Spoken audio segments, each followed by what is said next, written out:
ada menyambut firman Tuhan dalam tempat kami persilakan. Tiada Tuhan seperti-Mu. Kau Allahku yang setia. Tiada Tuhan seperti-Mu, Yesus. Kau Allahku yang setia.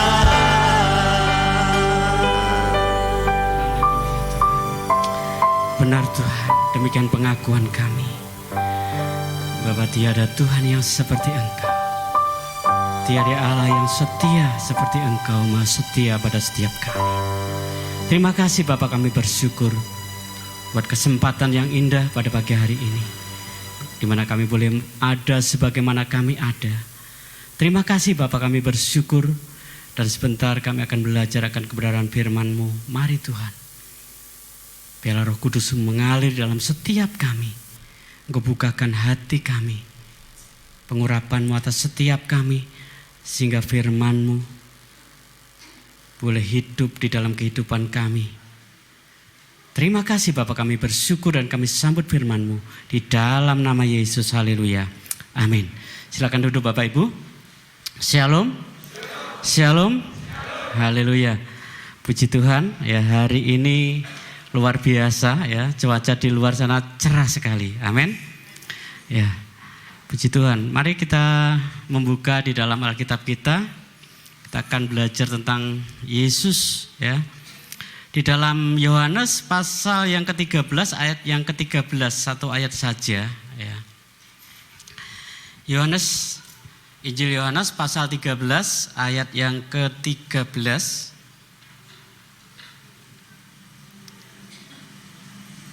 Kita akan membaca bersama-sama ya, karena hanya satu ayat.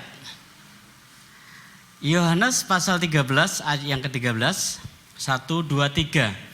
Kamu menyebut aku guru dan Tuhan, dan katamu itu tepat, sebab memang akulah guru dan Tuhan. Amin.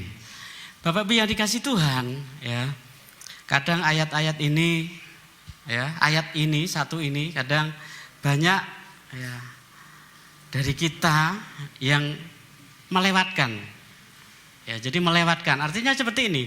Kadang di luar sana, kadang dalam perbincangan kita atau bahkan mungkin di debat sampai di medsos ya, kadang ada pertanyaan, tunjukkan di Alkitab di mana Yesus mengatakan Dia adalah Tuhan atau Allah kalau ada, kayak gitu ya.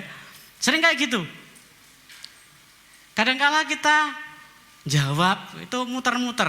Intinya adalah memang nggak ada, tapi tersurat ya, istilahnya seperti itu aja. Padahal Bapak Ibu yang dikasih Tuhan, kalau kita melihat ayat ini, Yesus ya mengatakan bahwa Dia guru dan apa? Tuhan ya. Dia guru dan Tuhan. Nah, Bapak Ibu yang dikasih Tuhan, saya beberapa minggu ya belajar tentang pertanyaan. Ada pertanyaan ya di mana kemana Yesus ya setelah usia 12 tahun. Jadi ada masa di mana yang hilang ya dari Yesus setelah umur 8 hari disunat ya. Kemudian Yesus umur 12 tahun itu Yesus di mana? Di Bait Allah. Tapi kemudian tiba-tiba Yesus muncul lagi di dalam pelayanannya di usia 30 tahun. Jadi ada masa-masa di mana yang hilang ya, sehingga ada pertanyaan, kemana Yesus selama waktu dari 12 tahun sampai 30 tahun ya. Ada, kalau mungkin Bapak Ibu masih ingat di film Yesus, di mana Yesus pernah dalam tampilan di film itu ya, sekilas saja Yesus sedang membuat meja kursi, nukang, ngewangi bapaknya kayak gitu ya, ngewangi Yusuf. Nah, sehingga kemana Yesus? Nah, terus saya belajar mencari, karena sekarang ini kan kalau yang namanya belajar tidak harus di bangku sekolah ya Bapak Ibu ya, betul ya?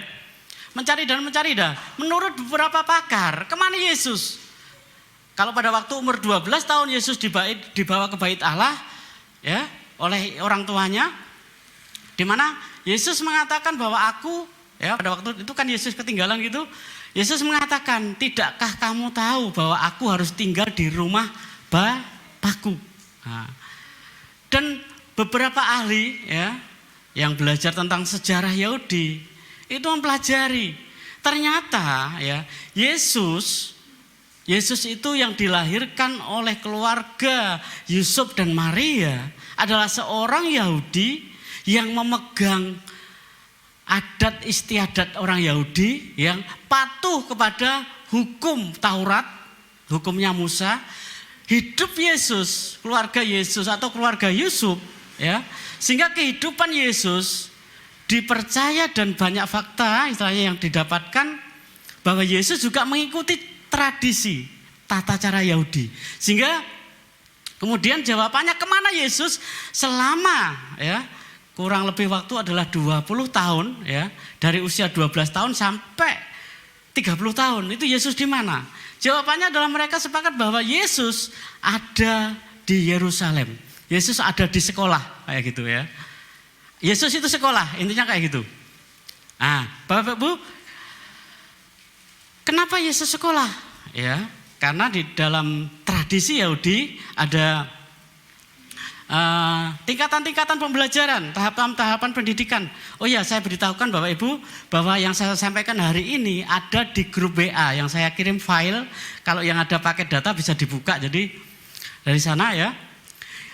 Tahapan-tahapan sekolah Yahudi itu usianya 5 tahun, itu usia belajar membaca, disebut mikra ya, belajar membaca kayak anak TK kayak gitu, masuk SD kelas 1. Kemudian ada yang namanya pembelajaran lahap. Yang kedua misnah, di mana mulai usia itu ya mereka sudah diajarkan membaca, mengenal kitab Taurat ya, kitab Taurat. Kemudian usia 12 atau 13 tahun ke atas ya, anak-anak daripada Yahudi ini ya, mereka belajar yang namanya Talmud. Talmud itu ya, Talmud itu adalah kitab Taurat ya, yang sudah dikitabkan. Belajar membaca bahkan ya usia 13 ini istilahnya mereka harus belajar tidak hanya membaca ya, tidak hanya mengerti tapi menghafal.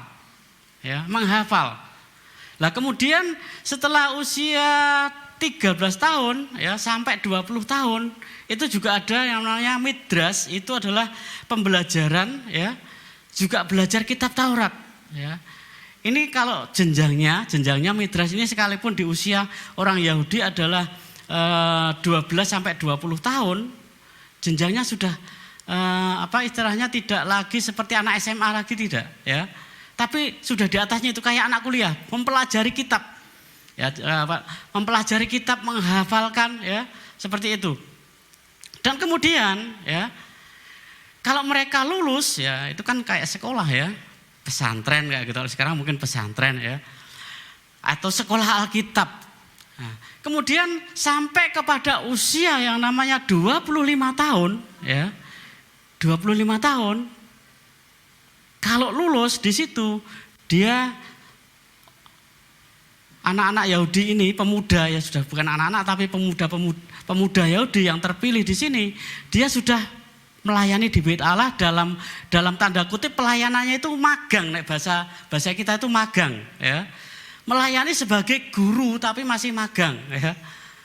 Usia 25 tahun sampai kemudian baru setelah usia 30 tahun genaplah dia kemudian diangkat atau punya status sebagai guru. Rabi ya. Rabi. Kalau sebutan Yahudi kan guru itu rabi, beda dengan orang apa Jawa. Nek rabi itu apa? Nikah ya, kawin. Rabi, sehingga makanya banyak orang yang berspekulasi kemana Yesus selama 20 tahun. Ya, ada seorang yang mengatakan bahwa oh Yesus jalan-jalan dalam penginjilannya ya sampai ke India. Tapi ternyata setelah diselidiki yang di India orang yang karakternya, perilakunya, pelayanannya mirip seperti Yesus itu bukan Yesus, tapi Apolonius dari Tiatira. Ya mungkin salah satu daripada murid Yesus ya, karena terkenal dengan karakternya yang mirip Yesus, melakukan juga mujizat, tanda-tanda ajaib ya, seperti Yesus. Nah, ada banyak spekulasi.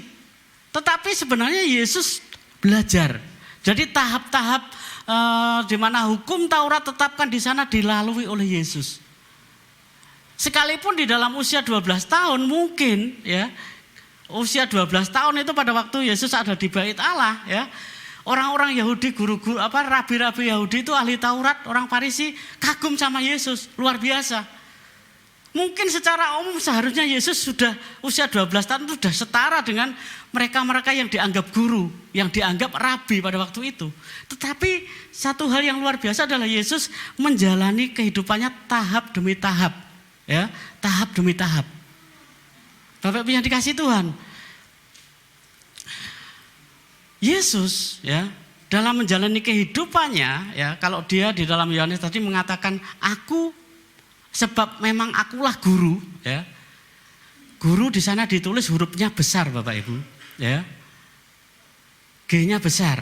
Jadi tidak hanya wis bosane pati guru cepede-cepede, tidak ya. Bahkan Yesus ya menjadi guru atau ahli Taurat setara dengan orang Farisi. Ya, Yesus itu ahli kitab. Ya, setelah usianya 30 tahun, tiap-tiap hari dia ada di Bait Allah, mengajar di Bait Allah, karena dia memang guru-guru setara dengan orang-orang Farisi. Ya. Sehingga dalam telusur selanjutnya bahwa kenapa hal yang meyakinkan bahwa Yesus itu adalah seorang guru, seorang ahli kitab ya. Di dalam Yohanes pasal yang ketiga ayat yang kedua, pada waktu itu ada seorang Farisi, pemimpin agama Yahudi ya. Kalau mungkin sekarang ya, kalau di Indonesia ini ya, sekarang di Indonesia mungkin dia Nikodemus itu adalah majelis ulama Indonesia kayak gitu ya. Nikodemus, seorang pemimpin agama Yahudi datang kepada Yesus dan dia memanggil Yesus dengan sebutan apa? Rabi, guru. Ya. Ini membuktikan bahwa Yesus itu tidak hanya terus kemudian diakui karena pembuat mujizat, karena hebat, tidak hanya itu, tapi dia punya legalitas.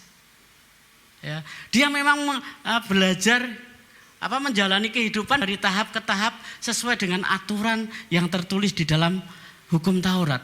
Sehingga kalau dalam kitab Roma ya, di dalam perjanjian baru Yesus itu adalah kegenapan daripada hukum Taurat. Hukum Taurat ya yang disampaikan kepada Musa dan para nabi, tidak ada satu orang pun yang bisa mengerjakan dengan sempurna. Tapi yang bisa menggenapinya hanya satu orang. Siapa? Yesus. Kalau Rasul Paulus dia dalam kesaksiannya mengatakan bahwa sebagai seorang Farisi dia bangga bisa mengerjakan semua hukum-hukum yang tertulis dalam Taurat.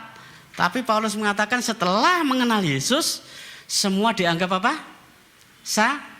Sampah. Karena di dalam Yesus itu kegenapan daripada semua hukum Taurat. Nah, hal yang kedua yang membuktikan bahwa Yesus adalah seorang guru ya, tadi percakapan dengan Nikodemus. Dalam peraturan agama Yahudi ya, terutama ahli-ahli Taurat, kalau seorang guru, seorang rabi yang sudah legal diakui oleh instansi seperti itu, kalau sekarang ya, kalau sekarang itu misalnya banyak lulusan teologi ya, tapi tidak semua lulusan teologi pendeta, betul? Hanya mereka yang ditabiskan jadi pendeta itulah pendeta. Demikian juga banyak mungkin sarjana pendidikan, tapi tidak semua lulusan sarjana pendidikan kemudian jadi guru, betul? Harus ada pengesahannya sesuai dengan pekerjaannya. Demikian juga Yesus itu seperti itu Bapak Ibu ya. Dia sebagai guru ya, sebagai guru di dalam agama Yahudi, jadi kelasnya adalah dia adalah seperti ahli-ahli Taurat, sama dengan ahli-ahli Taurat adalah orang Farisi. Jadi tidak hanya karena dia berprestasi seperti itu, dia hebat, pembuat mujizat, terus kemudian orang manggil dia guru seperti orang Jawa ya. Kalau orang Jawa kan kadang-kadang gitu ya, agar orang pinter ya wes ya dipanggil ya sesuai kepinterannya. Tidak hanya seperti itu, tapi legal ya. Ini Yesus legal. Nah, ciri-cirinya bahwa Yesus itu adalah seorang yang benar-benar guru, seorang yang benar-benar ya memiliki legalitas di dalam pendidikannya secara Yahudi. Itu karena di tradisi orang Farisi atau orang-orang Yahudi itu ada dua hal. Kalau guru-guru yang dianggap hebat itu mesti dia punya dua tugas. Yang pertama adalah tugasnya adalah mengumpulkan murid, ya, membuka instansi pendidikan murid, ya, punya murid. Makanya Yesus punya 12 berapa? 12 murid, ada 70 murid, ada 120 murid. Karena memang secara hukum Yesus sah. Dia sebagai seorang guru Yahudi. Jadi tidak hanya Yesus itu punya pengikut, rekrut orang, ya, seperti kalau sekarang di gereja Tuhan, ya khususnya gereja karismatik, mau dia punya latar belakang teologi atau enggak, pokoknya dia kalau sudah punya kapasitas menjadi seorang hamba Tuhan, ditabiskan jadi pendeta, dia banyak pengikut. Tapi zamannya Yesus tidak seperti itu, ya. Atau mungkin Bapak Ibu masih ingat pada waktu Yesus ada di Bait Allah, pada waktu dia mendapat giliran untuk membacakan kitab Yesaya, ya. Yesus di sana mengatakan bahwa pada waktu kamu mendengar nas atau firman Tuhan ini, nas ini digenapi. Kalau Yesus bukan seorang guru Yahudi, seorang ahli Taurat, di Bait Allah nggak akan dapat giliran baca kitab Taurat. Beda dengan gereja kita sekarang. Kalau gereja sekarang kan saya yang di sini saya bisa menunjuk siapa saja. Oh, silakan baca dari Yohanes 13, misalnya Noel, ya. Atau ibu-ibu siapa yang bisa baca? Mbah Sri baca. Tapi zamannya Yesus, zamannya orang Yahudi pada waktu itu enggak sembarang orang, ya. Nah, tapi Yesus dia diberi giliran membaca kitab Taurat. Nah, karena dia memang punya sekali lagi posisi, ya. Nah, tugasnya daripada guru-guru Yahudi yang sudah diakui adalah mengumpulkan murid, ya. Banyak murid, bahkan mengumpulkan banyak murid. Yang pertama, yang kedua adalah ada yang khusus, ini Bapak Ibu yang kita seringkali tidak memahami, ya. Ada yaitu membuat batasan hukum Taurat, atau dalam bahasa Inggris itu to make fences Torah. Jadi building fence of Torah. Jadi istilahnya gini, saya jelaskan aja. Jadi Yesus itu punya hak membuat rancangan hukum-hukum, atau nek bahasanya sekarang dalil, ya. Jadi satu contoh seperti ini yang dilakukan oleh Yesus. Misalnya di dalam hukum Taurat ada kata jangan kamu berzina, ya. Nah, apa yang dikatakan oleh Yesus? Tetapi aku berkata kepadamu, setiap orang yang memandang perempuan serta menginginkannya sudah berzina di dalam hatinya. Itu namanya adalah pagar hukum Taurat. Jadi orang-orang Yahudi itu, guru-guru Yahudi, ya, orang-orang Farisi yang kelasnya adalah rabi, itu membuat hukum-hukum seperti itu. Sehingga seorang sebelum melanggar hukum Tauratnya ini sudah ada batasannya dulu, ya. Sehingga kalau hukum Taurat mengatakan jangan kamu mencuri, ya, Yesus ngomong baru menginginkan orang lain, hak orang lain itu sudah dosa. Orang berzina itu dosa, harus dihukum mati. Tapi baru orang memandang seorang perempuan, ya, dianggap oleh Yesus tadi hukum yang namanya pagar, batasan-batasan untuk hukum Taurat tadi, ya, sudah ada. Ya, jadi Bapak Ibu yang dikasih, ini adalah bahwa Yesus, ya, itu benar-benar seorang guru yang legal, ya, yang punya hak. Tapi orang Kristen banyak yang tidak tahu, ya, banyak yang tidak tahu. Bahkan pendeta sekalipun kadang-kala mengatakan kemana Yesus selama usia 12 tahun sampai 30 tahun. Oh, Yesus ya di rumah ikut orang tuanya, membantu Yusuf sebagai tukang kayu. Ya. Di sini ada tukang kayu. Nah, tukang batu ada, ya. Tukang kayu rada angel. Ada. Oh iya, Bu Jamiri juga tukang kayu. Habis kayu berapa tumpuk aja, ya. Artinya kan di pawon kan gitu. Beda, ya. Saudaraku yang dikasih Tuhan, ya. Mari kita belajar, ya. Apa sih yang kita dapat bahwa Yesus ya menuruti hukum Taurat, mengerjakan hukum Taurat sesuai dengan tahapan-tahapan demi tahapan sampai kepada di mana usia yang ditentukan, di mana dia boleh melayani di tempat umum. Ya, kita melihat di sini ada kesetiaan daripada Yesus. Yang pertama, kadang kita sebagai orang percaya, ya, pada waktu kita pertama menjadi percaya, kemudian kita sedikit ngerti firman Tuhan, atau mungkin kalau di bidang pujian dan penyembahan, ya, sedikit bisa memimpin kayak gitu. Ada kadang-kadang ada rasa sombong dalam hidup kita, merasa wah aku dipakai Tuhan, ya. Kadang timbul seperti itu, ya. Tetapi kalau kita belajar dari Yesus belajar dari tahap demi tahap. Nah, demikian halnya dalam kehidupan kita sebagai orang percaya, ya. Kadangkala pada waktu kita menghadapi yang namanya tantangan, ujian, kadangkala kita berpikir kalau bisa kita lompat. Ya. Kalau bisa kita lompat, kita menghadapi tantangan dalam kehidupan kita, baik dalam keluarga, rumah tangga atau pribadi, kadangkala kita maunya melompat.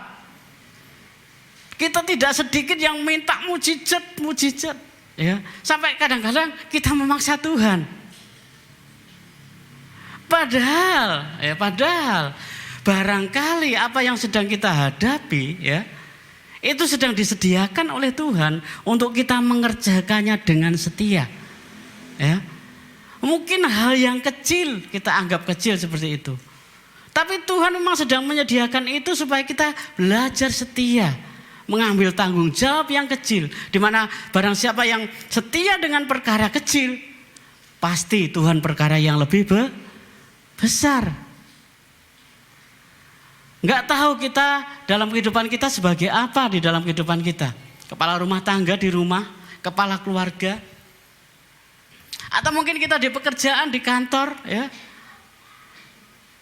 sebagai kepala, atau belum sebagai kepala, bawahan, ya, tidak masalah. Nah, kadangkala dalam kehidupan kita, kalau kita berbicara tentang kesetiaan, ya, kadangkala maunya cepat, ya, maunya cepat. Bapak Ibu yang dikasih Tuhan, tetapi apa yang dilakukan oleh Yesus, sekali lagi yang dilakukan Yesus tidak, dia setia, ya, dia setia. Kalau waktu itu Yesus hanya mengandalkan kasih karunia, kehebatannya sebagai Tuhan, maaf, ya, karena Yesus kan dia adalah Tuhan, Maha Kuasa, artinya bisa. Usia 12 tahun dia ngajar bisa. Bisa enggak kira-kira?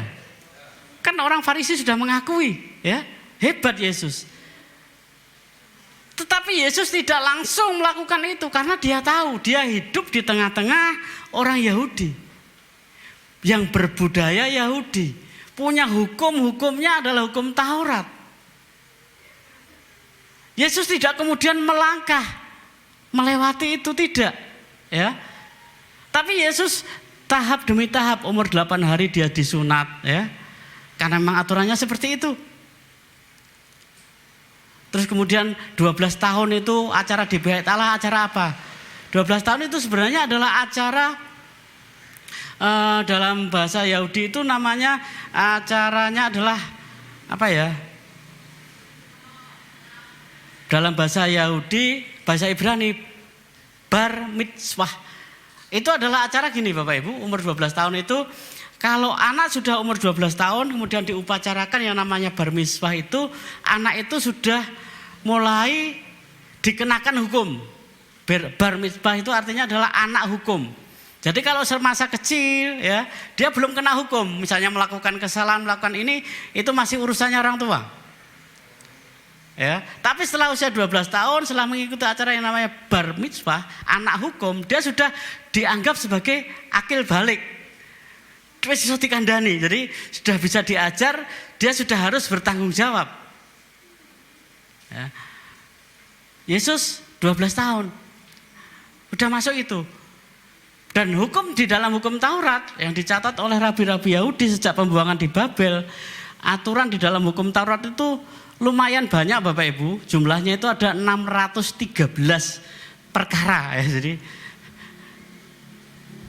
seperti mungkin kitabnya Pak Nur ya, KUHP kayak gitu ya. Wakeh ayat-ayatnya 613. Itu yang dari hukum Taurat resmi caranya. Belum lagi ditambah setiap guru ya yang membuat batasan-batasan hukum Taurat tadi seperti Yesus. Itu banyak ya. Setiap guru punya dia. Sehingga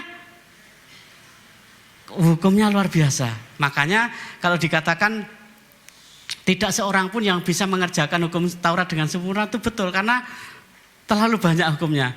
Kita istilahnya gini, kita melanggar satu itu semuanya batal. Jadi melanggar satu ya semuanya batal. Nah, Bapak Ibu, jadi itulah ya. Jadi Yesus setia. Sehingga Yesus menanti saatnya sampai kepada usia yang ditetapkan oleh hukum Taurat, di mana dia boleh melayani umum. Jadi tidak buru-buru. Kesetiaan. Nah, ini penting. Ya, dalam kita berkeluarga, berumah tangga ya, yang namanya kesetiaan, bekerja itu penting, ya. Tentang rumah tangga misalnya ya, baru pacaran sih janjinya setia kan gitu ya, betul ya. Ada yang masih pacaran? Yang muda, halo? Yang pacar, yang punya pacar? Pokoknya kalau masih pacaran, pasti ya janjinya setia, indah. Karena sing diketoknya sing apik-apik. Berusaha memberi yang terbaik. Ya. Nek janjian, nek pacaran tuh biasanya mesti berusaha tepat, betul? Sing bapak-bapak gimana? Yang pernah pacaran? Ya, apa? Berusaha tepat di dalam berkata-kata, di dalam berperilaku, bahkan berpakaian, ya. Berusaha menyesuaikan diri, ya. Berusaha ini menyenangkan pasangannya, pacarnya. Nah, Bapak Ibu yang dikasih Tuhan, ketika sudah berumah tangga juga sama. Minggu pertama, bulan pertama, ya. Ini kan masa-masa kalau dalam pelajaran pranikah itu kan masa bulan madu kayak gitu ya. Ya masih menyesuaikan lah. Tapi ketika ya biasanya yang namanya masa-masa indah itu 3 bulan, ada yang 1 tahun ya. Artinya masih berusaha untuk mengekang diri, kemudian menyenangkan pasangannya. Tapi ketika masa itu selesai, masing-masing akan kembali kepada posisinya. Sing maune senengane asin ya balikno asin, padahal maune nek sayure kurang asin rapopo gitu ya. Tapi ketika sudah masa-masa itu romantis, masa-masa itu habis, langsung ngomong sayur kok asin. Atau yang biasa senengane asin ya, yang senengane asin, pas ndelalah sayure ora asin, langsung ngomong koyok anyep ya, sayur kok anyep koyok ya. Saya tidak ngomong itu loh ya, anyep koyok ya es batu lah kayak gitulah. Kadang-kadang kata-kata yang nggak menyenangkan. Nah, Bapak Ibu yang dikasih Tuhan, ya. Tetapi mari kita belajar, ya, seperti orang pacaran lah. Dari awal janji setia ya setia. Mengikut Yesus juga kayak gitu. Di awal bertobat setia. Tuhan Yesus mengatakan, siapa yang setia sampai akhir dia akan diselamatkan. Setia tidak hanya di depan saja, ya, tapi setia sampai akhir. Nah, itu belajar Bapak Ibu, namanya kesetiaan gak gampang ya. Kalau janjian biasanya ya latihan, nah ini latihan janjiannya jam 6 atau setengah 7. Biasanya ya wis tak enteni Bapak Ibu kalau di sini nek mau latihan gitu, biasanya sound system itu kan idealnya hidupnya itu dihidupkan 1 jam sebelum dipakai, itu kalau sound system. Jadi saya mesti kalau mau ada jadwal latihan ya 1 jam sebelumnya sudah siap. Ya. Kadang wis tak urip ke tak tunggu mlebu metu rono ngarep tak tinggal ke atas kok ora nongol-nongol ya. Coba belajar ya, setia dalam segala hal. Setia sama Tuhan, amin. Ibadah juga demikian. Ya, saya masih ingat, kembali lagi namanya ibadah ya. Dulu naik sepeda ontel dari Pelangitan sampai sini. Dekat Bapak Ibu. Pelangitan ini dekat. Naik sepeda ontel ya. Tapi bisa jadi sekarang naik mobil, naik motor bisa jadi jauh. Ya. Karena saya masih ingat di Lampung dulu itu kalau mau ikut kebaktian karena jauh ya. Jadi perjalanannya kalau naik sepeda ontel itu sekitar 3 atau 4 jam. Itu ngebut Bapak Ibu sepeda ontel. Jadi seringkali kalau mau kebaktian pagi kayak gini, minggu pagi, saya Sabtunya sudah berangkat, nginep dulu. Nginep dulu. Lah Bapak Ibu, tapi bagaimana sekarang ini kita? Segala fasilitas ada ya. Segala sesuatunya ada. Mari kita pergunakan ya, setia. Kita belajar daripada Tuhan Yesus ya. Dia Tuhan dan dia juga guru ya. Kalau dalam ini saya bacakan langsung dari Filipi pasal yang kedua. Ya, Filipi pasal yang kedua. Ayatnya adalah ayat yang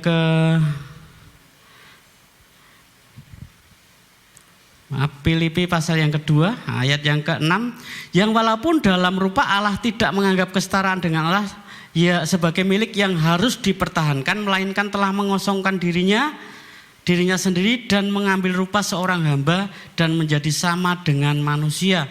Dan dalam keadaan sebagai manusia ia telah merendahkan dirinya dan taat sampai mati, bahkan mati di atas kayu salib ya.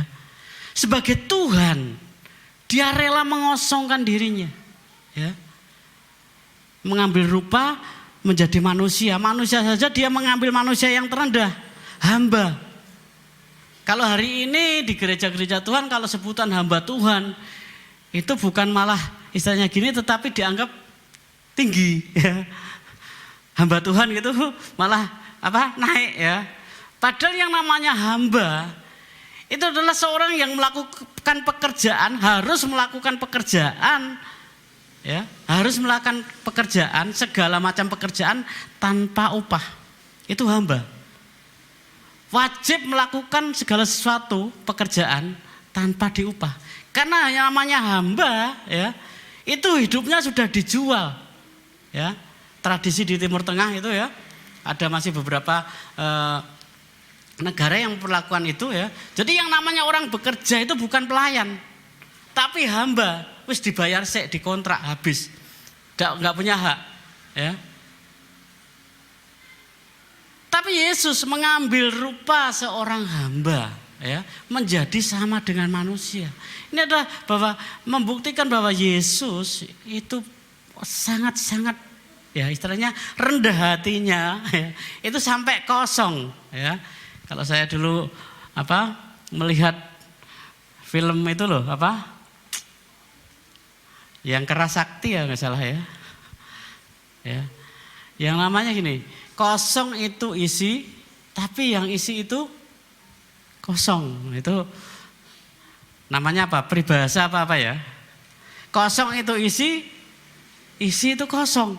Ya. Ya mungkin kalau kita tarik dalam kehidupan kita, kadang-kala ya, kalau di Jawa kan terkenalnya itu seperti padi. Kalau semakin berisi semakin menunduk ya. Tapi ya kita belajar, Yesus mengosongkan dirinya. Nah seringkali di dalam kehidupan kita kalau namanya mengosongkan diri itu ya belajarnya minta ampun ya. Yang namanya orang mau rendah hati itu mesti dihadapkan dengan perkara-perkara yang tidak enak ya. Perkara-perkara yang membuat nek basa kula munjuk ya.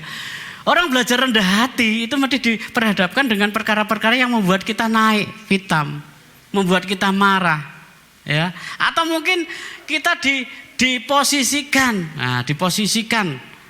di mana membuat kita menjadi sombong ya. Kalau mungkin kita bicara misalnya pekerjaan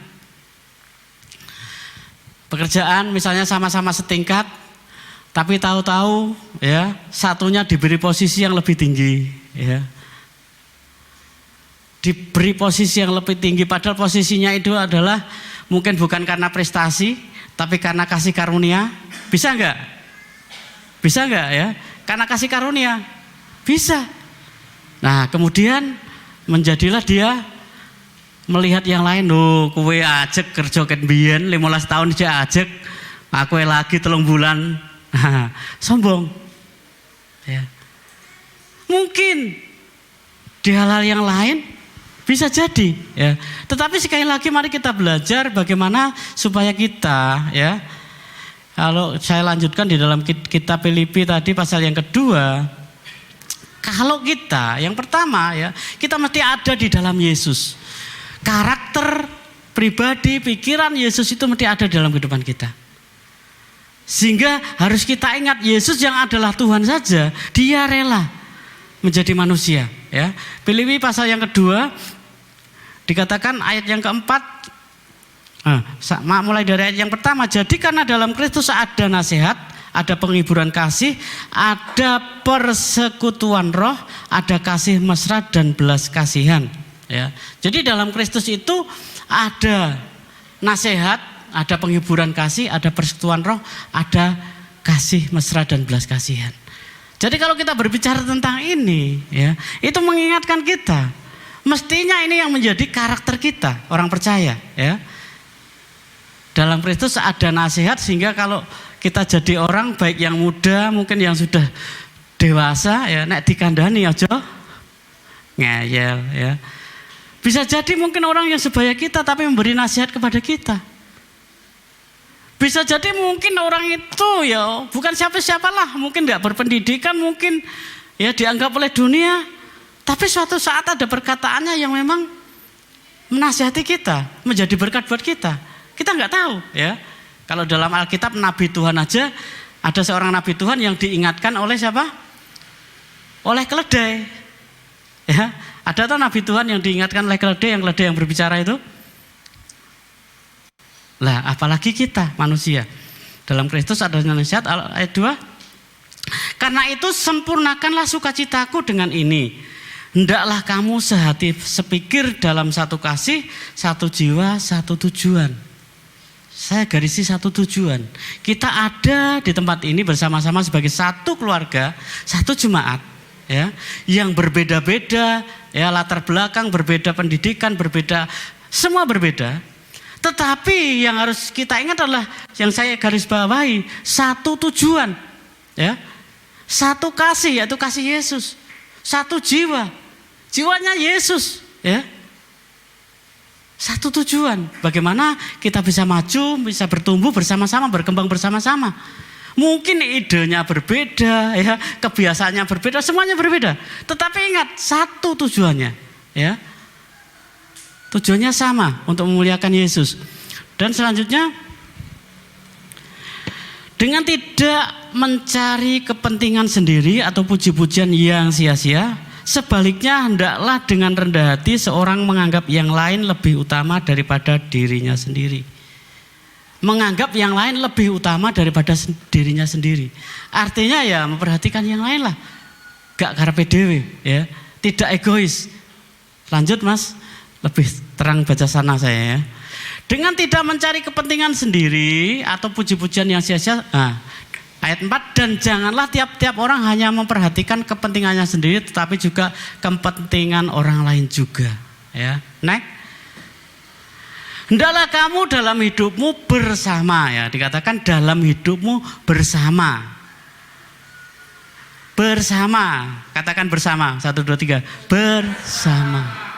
Kita berbeda-beda dengan dengan kepentingan, kebutuhan, ya, keperluan, dengan aktivitas yang berbeda-beda. Tetapi hendaklah kamu dalam hidupmu bersama, hidup bersama-sama. Yang namanya hidup bersama-sama, ya, itu pasti banyak hal yang terjadi yang berbeda tadi.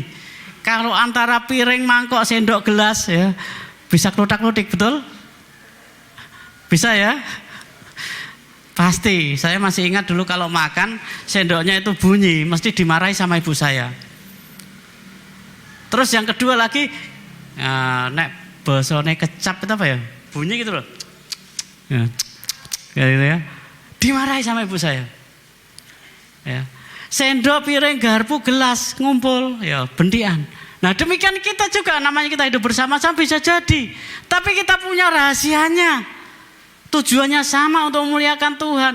Maka kalau sampai itu terjadi, pengampunan dan kasih, amin, Itu rahasianya. Bahkan kemarin saya bicara sama Pak Tri tentang pengampunan, ya. Banyak orang-orang hebat, orang-orang pinter itu yang ya tentang doa mengampuni itu baru tahu karena diberitahu Pak Tri, ya. Padahal di dalam firman Tuhan, ya, kalau datang kepada Yesus itu sebelum datang yang pertama harus mengampuni kesalahan orang lain. Nek masih ada ganjalan, lunga dhisik, balen wawuh dhisik. Tapi yang namanya doa pengampunan, aku mengampuni, aku memberkati. Angel. Katakan sama-sama angel, ya. Gampang Pak Eko ngomong, gampang. Betul ini namanya ngomong ya gampang. Nek angel, betul angel. Kenapa angel? Sulit. Ya memang sulit. Mengampuni itu sulit karena mengampuni itu harus istilahnya ya mengorbankan diri kita. Yang namanya mengampuni itu mengorbankan diri. Kalau mengampuni itu mudah, Bapak Ibu, Yesus nggak usah mati di salib dong, ya. Seperti yang lain itu biasa, kan? Nggak usah Yesus mati di salib, karena pengampunan memang sulit. Nah, itulah gunanya, itulah ya keistimewaannya kita ada di dalam Kristus. Karena mengampuni itu sulit, Yesus sudah lebih dahulu mengampuni kita. Yesus yang memberikan kemampuan kepada kita untuk kita bisa mengampuni. Ya. Hendaklah kamu dalam hidup bersama menaruh pikiran, perasaan yang terdapat juga di dalam Kristus. Kalau dalam kehidupan kita belajar meletakkan dalam pikiran kita adalah pikiran Kristus. Pada waktu kita bersama-sama dan kita mendapati hal-hal yang mungkin tidak mengenakkan hati kita, tidak mengenakkan ya kehidupan hati kita yang paling dalam, bahkan mungkin melukai kita, ya kita pandang Yesus, amin, di dalam diri ya kita, diri orang itu, ya wes nek bahasane kula sak elek-elek wong Kristen gitu ya, sak jelek-jeleknya orang yang percaya Yesus, ya dia adalah saudara kita, amin. Waduh, mungkin di luar sana siapapun di luar sana yang namanya manusia, dia juga ciptaan Tuhan. Amin. Dia juga berhak mendapatkan kasih Tuhan. Kalau mungkin saya nanti dibantah loh, nek di luar sana orang yang tidak percaya, sama saja dia juga ciptaan Tuhan. Tuhan menciptakan hujan tidak hanya buat orang yang percaya. Tuhan menerbitkan matahari, ya, dia tidak hanya buat orang-orang yang percaya pada dia. Orang berdosa pun mendapat bagian. Ya. Jadi kita meletakkan pikiran Kristus di dalam kehidupan kita. Lanjut Mas. Ayat yang ke.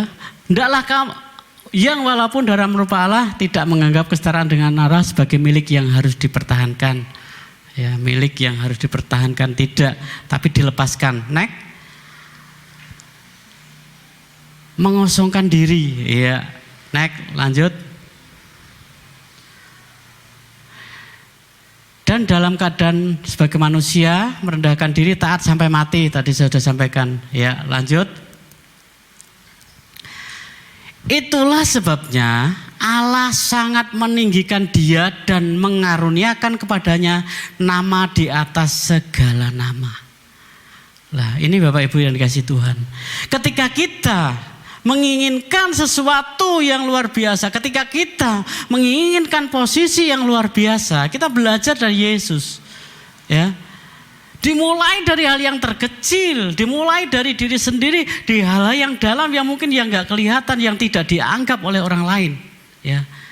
Kalau Yesus pada waktu itu sebagai seorang guru besar, saya katakan, sebagai Tuhan yang luar biasa, pembuat mujizat. Tapi kemudian dia mengambil langkah untuk mati di atas kayu salib. Saya percaya dunia pada waktu itu bersorak, termasuk iblis. Nah, kawan jebulane mati kan gitu, ya. Tetapi sekali lagi justru, ya, karena Yesus mengambil sesuatu yang seperti itu yang dianggap oleh dunia itu adalah sesuatu yang tidak masuk hitungan. Allah sangat meninggikan dia, bahkan memberikan dia nama di atas segala nama. Artinya bahwa peninggian tidak usah ya kita cari. Tetapi pada waktu kita mengerjakan bagian kita, Tuhan sendiri yang akan meninggikan kita. Amin. Sesuatu yang kita kerjakan dengan kerja keras itu harus, ya. Sebagai seorang pekerja, bekerja keras harus. Setia, kerja keras harus. Tetapi penentuannya adalah Tuhan. Ya. Pada waktunya penentuannya adalah Tuhan. Ketika kita melakukan segala sesuatu sesuai dengan langkah-langkah yang Tuhan berikan, ya, sesuai dengan aturan yang ada di dalam kehidupan di tengah masyarakat, di tengah bangsa dan negara, ya, maka semuanya akan berjalan dengan baik. Tetapi apabila kita meleset, melakukan dengan cara kita, ya, dengan cara yang tidak berkenan di hadapan Tuhan, pasti, ya, semuanya ada balasannya, ya, ada balasannya. Lanjut, Mas. Next. Supaya dalam nama Yesus bertekuk lutut segala yang ada di langit dan yang ada di bumi dan yang ada di bawah bumi. Nah, ini tujuannya tadi. Kita satu tujuan. Sekalipun berbeda-beda langkah, berbeda pekerjaan, berbeda apapun juga, tapi tujuan kita adalah meninggikan nama Yesus. Ya, meninggikan nama Yesus sebagai Tuhan kita. Kalau dunia melihat kita sebagai orang percaya, kita adalah orang-orang yang berhasil, maka yang ditinggikan adalah nama Tuhan. Amin. Ketika dunia melihat bahwa orang-orang percaya, orang-orang yang mengaku Yesus itu adalah Tuhan, punya perilaku, ya, punya kebiasaan yang baik, maka Yesus yang dimuliakan. Amin. Jadi Bapak Ibu, mari kita belajar. Ya, sekali lagi saya ulangi, Yesus yang adalah Allah, Dia merendahkan dirinya menjadi manusia. Bahkan, ya, Dia rela melakukan atau menjalani hidupnya tahap demi tahap sampai kepada titik di mana memang ditentukan di sana Dia harus mengajar, Dia mengajar. Ya, Dia mengenyam pendidikan, Dia juga sekolah. Ya, saya bersyukur kalau di sini Pak Tri kuliah lagi, ya. Bersyukur, ya, luar biasa. Memang yang sekolah kalau hari-hari ini nggak sekolah, ya tetap aja belajar. Amin. Oh, nggak sekolah itu kalau Cika itu malah tugasnya tambah akeh, ya, sehingga bapaknya ibunya ikut sekolah, ya. Ya seperti itu karena kondisi sekarang ini. Tapi buat yang kuliah hari ini bersyukur, ya, rasa bayar kos. Amin, ya, kan bersyukur lah, nek bayar kos sebulan berapa, makannya di sana berapa, lah sekarang kan enggak, ya, bersyukur. Ya, itu kembali lagi itu adalah berkat Tuhan. Amin. Berkat Tuhan. Jadi sekali lagi mari kita belajar, ya. Jalani hari-hari kita sesuai dengan apa yang Tuhan berikan, Tuhan sediakan pada kita. Pasti dimanapun nanti, kapanpun kita akan menuai. Amin. Ada berkatnya. Haleluya. Tuhan Yesus memberkati kita. Amin. Mari saya undang kita bangkit berdiri, kita mengucap syukur pada Tuhan. Tim pujian penyembahan monggo. Haleluya. Ya, saya tunggu. Haleluya.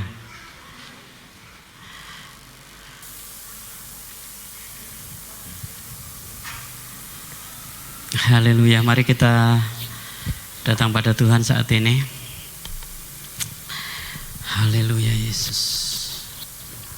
Terima kasih Tuhan. Terima kasih Bapa, kami bersyukur Engkau adalah Raja di segala raja. Engkau yang layak menerima segala pujian, hormat dan kuasa. Kami belajar daripada Engkau Tuhan Yesus, di mana Engkau rela menjadi manusia, bahkan mengambil rupa seorang hamba, di mana Engkau dengan rela hati menjalani kehidupan di dunia ini sesuai dengan tahapan-tahapan, di mana Engkau mengerjakannya dengan setia, dengan luar biasa. Ajari kami ya Bapa, untuk kami setia dimanapun Engkau menempatkan kami, untuk kami terus belajar dan belajar di dalam kehidupan ini Tuhan, di mana tujuan kami sama, yaitu untuk memuliakan nama-Mu, untuk memberitakan kebesaran-Mu, sehingga dimanapun kami ada, dimanapun kami berada, Engkau Immanuel senantiasa menyertai kami. Dimanapun Engkau menentukan kami berjalan, tangan-Mu menopang kami. Engkau yang memberikan kemenangan, Engkau yang memberikan keberhasilan pada setiap kami, seluruh hamba-hambamu, seluruh jemaatmu, bahkan anak-anakmu yang masih di sekolah. Terima kasih Bapak, kami bersyukur buat kebenaran firman-Mu. Ajari kami Tuhan, untuk kami belajar, karena kami menyadari bahwa kehidupan kami masih banyak daripada kekurangan. Tapi kami percaya oleh kuasa darah-Mu yang kudus, oleh karena pengurapan daripada kuasa Roh Kudus, kuasa-Mu mampukan kami untuk kami tetap berjalan maju. Terima kasih Bapak, kami bersyukur buat firman-Mu pada siang hari ini. Di dalam nama Yesus, haleluya, amin. Silakan duduk Bapak Ibu.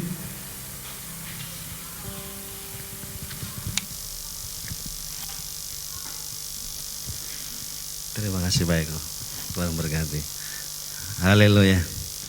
Tiba waktunya kita akan berikan persembahan buat Tuhan kepada tim yang bertugas bisa mengambil bagian untuk menjalankan kantong persembahan. Kita memujikan, terima kasih Tuhan kepada sebab anugerah-Mu.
Bersyukur kepadamu Tuhan. Terima kasih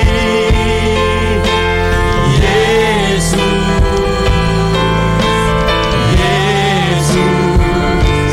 Terima kasih dan anugerah-Mu buat hidupku sekarang. Bukan memuji-Mu selamanya. Terima kasih Yesus. Kami sungguh berterima kasih kepadamu Tuhan. That is your grace. Buat hidupku sekarang. Bukan memuji-Mu. Kami nyatakan kami berterima kasih. Terima kasih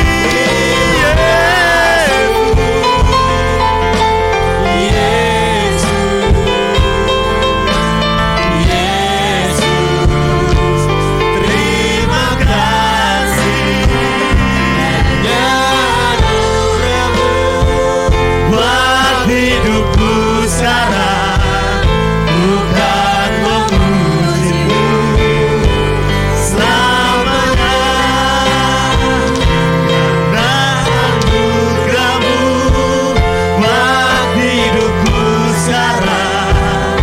Bukan memujimu selamanya, karena anugerahmu buat hidupku sekarang.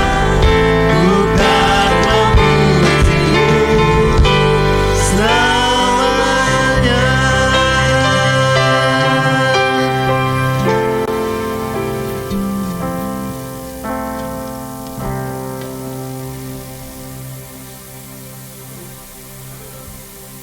Salam, puji nama Tuhan.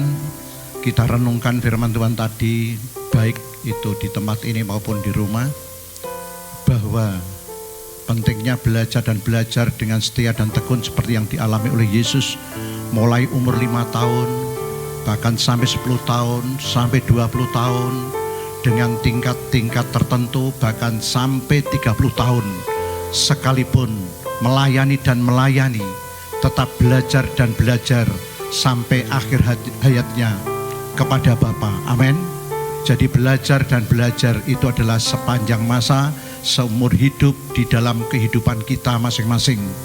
Tujuannya bukan untuk memperoleh degree atau gelar. Gelar itu pasti diberikan kepada orang yang mau belajar dan belajar. Seperti yang ada di dalam ayat 9, itulah sebabnya Allah sangat meninggikan dia dan mengaruniakan kepadanya nama di atas segala nama. Ini adalah gelar Yesus yang diberikan Bapa, dan itu adalah pasti orang yang belajar dan belajar. Tapi lebih daripada itu, ayat 10, supaya dalam nama Yesus bertekuk lutut segala yang ada di langit dan yang ada di atas bumi dan yang ada di bawah bumi, dan segala lidah mengaku Yesus Kristus adalah Tuhan, bagi kemuliaan Allah Bapa. Jadi lebih daripada gelar, tetapi bagaimana Yesus bisa memberikan pengharapan ilahi bagi setiap orang yang membutuhkan pertolongan daripadanya. Amin. Demikian juga saudara belajar dan belajar. Degree, gelar itu pasti, tetapi lebih daripada itu adalah bagaimana saudara dan saya sebagai umat Tuhan, jemaat Tuhan, bisa memberikan pengharapan ilahi, bisa memberikan dampak berkat bagi setiap orang yang membutuhkan saudara dan saya sesuai dengan bidang profesi saudara masing-masing, sehingga nama Yesus ada di dalam hidup kita dan berdampak di dalam kehidupan kita sehari-hari. Mari kita terus semangat belajar seperti Yesus dengan tekun dan setia sampai kepada akhir hayatnya, mati di atas kayu salib. Dia tetap belajar kepada Bapaknya, belajar untuk setia, taat dan tekun sampai kepada kesudahannya. Kiranya Tuhan memberkati kita semuanya. Amin. Oh haleluya Yesus, haleluya. Kami bersyukur Tuhan atas kasih-Mu, kuasa-Mu dan firman-Mu. Engkau mengajari kami semuanya untuk tetap belajar dengan tekun dan setia, merenungkan firman Tuhan, memikirkan perkara-perkara yang indah yang dari Engkau, sehingga pikiran kami, manusia kami semakin dibersihkan, dikuduskan, sehingga kehidupan kami adalah untuk hormat dan kemuliaan nama Tuhan. Terima kasih Tuhan, terima kasih. Kami bersyukur padamu bahwa Yesus Engkau luar biasa, Engkau baik, Engkau sungguh baik. Biarlah firman menjadi rema dan kekuatan di dalam setiap kehidupan kami, di dalam nama Yesus, di dalam nama Yesus. Terima kasih Tuhan, terima kasih. Kami belajar kepada Engkau Tuhan, bila kehidupan kami diberkati jadi berkat bagi orang lain. Terima kasih Tuhan, sehingga berita sukacita Injil tetap dikumandangkan dan banyak jiwa-jiwa boleh mendengarkan nama-Mu dan diselamatkan oleh karena nama-Mu di dalam nama Yesus. Terima kasih Tuhan, kami berdoa untuk pelayan-pelayan Tuhan, Tuhan memberkati. Kami berdoa untuk setiap umat Tuhan, jemaat Tuhan yang hadir, Tuhan memberkati. Kami berdoa untuk setiap umat Tuhan, jemaat Tuhan yang terus belajar dan belajar, merenungkan firman Tuhan, memikirkan perkara-perkara yang indah yang dari Engkau. Tuhan memberkati. Terima kasih Tuhan, terima kasih. Kami bersyukur kepadamu Tuhan. Hidupku sebagaimana ada hidupku sekarang ini, kami membutuhkan pertolongan-Mu Tuhan. Kami membutuhkan perkataan-perkataan ilahi Tuhan di dalam nama Yesus. Apapun kondisi saudara, apapun pergumulan saudara, Katakan sama-sama, aku diberkati di dalam nama Yesus. Hidupku diberkati di dalam nama Yesus. Aku disembuhkan di dalam nama Yesus. Aku diberikan kelimpahan di dalam nama Yesus. Aku diberikan jalan keluar di dalam nama Yesus. Aku senantiasa sukacita dan bergembira di dalam nama Yesus. Hai jiwaku, bersukacitalah di dalam nama Yesus. Hai jiwaku, tetap semangat di dalam nama Yesus. Tetap berdoa di dalam nama Yesus. Virus COVID-19 aku tolak di dalam nama Yesus. Dan juga sakit penyakit apapun aku batalkan di dalam nama Yesus. Terima kasih Tuhan, terima kasih. Kami bersyukur kepadamu Tuhan Yesus. Kami berdoa Tuhan untuk persembahan. Tuhan memberkati baik taburan, Tuhan memberkati perpuluhan, kolektor, Tuhan memberkati bahkan kehidupan kami semuanya. Tuhan memberkati sehingga kehidupan kami tetap diberkati, jadi berkat di dalam nama Yesus. Terima kasih Tuhan, terima kasih. Kami bersyukur kepadamu di dalam nama Yesus, di dalam nama Yesus. Tuhan, kalau sebentar lagi kami akan meninggalkan tempat ini, pulang ke rumah kami masing-masing, kami mohon pimpinan dan penyertaan-Mu. Kami mohon Tuhan penyertaan-Mu dan perlindungan-Mu, kuasa-Mu nyata di dalam kehidupan kami. Dan kami percaya iya dan amin di dalam nama Yesus. Angkat tangan-Mu, pulanglah dengan damai sejahtera dan terimalah berkat-berkat Tuhan.